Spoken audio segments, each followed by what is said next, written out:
I always knew I was non-essential. But it hurt coming from the government.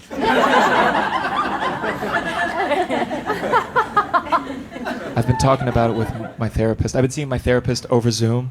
It's so weird seeing my therapist over Zoom because I've never seen inside my therapist's apartment before with her knowing. I had to be like, oh, is that a doggy door? Pretty big.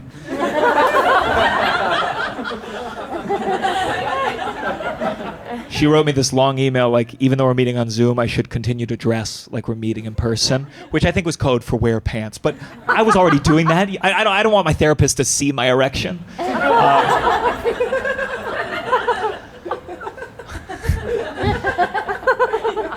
I've been doing a lot of yoga. I take it at this studio in New York called Laughing Lotus, which is an Indian term that means white people ruined our culture. And I was doing an outdoor vinyasa in Central Park.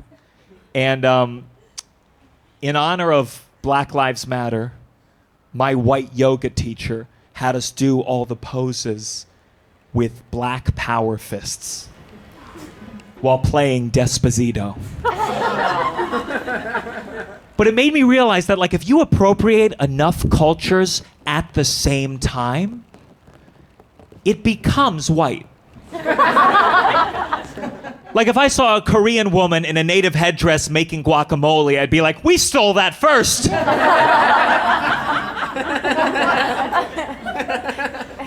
I did some marches for Black Lives Matter. I did some protests. I marched mostly in Harlem to make up for gentrifying Harlem.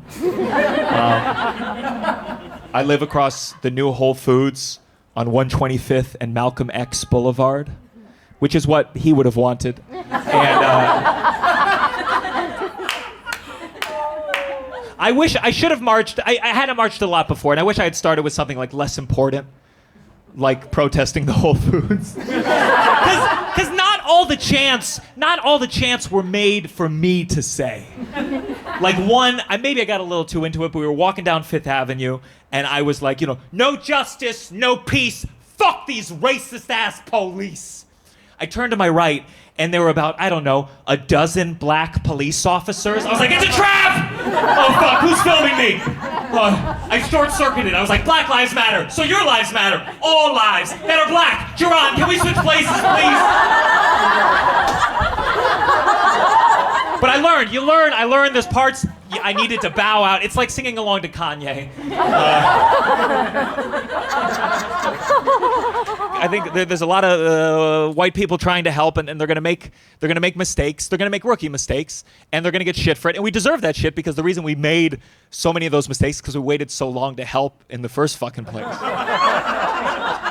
I have these two white friends. They're all white, but I have these two, and the woman, they're a couple. The woman, she's pregnant with a baby boy who's also white. It runs in the family, and they're reading a book about how to teach their son about white privilege. And I think that's great. I think that's great. But a real ally would have used birth control.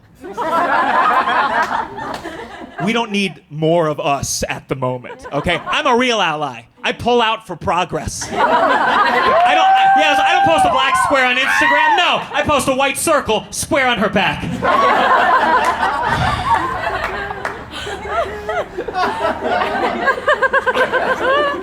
I'm trying to be a better person. I donated my iPad to a hospital, so coronavirus patients who can't be with their loved ones in person can at least watch my stand-up. Catastrophe can bring out the best in people. I saw that Mark Zuckerberg donated $25 million to help fight coronavirus.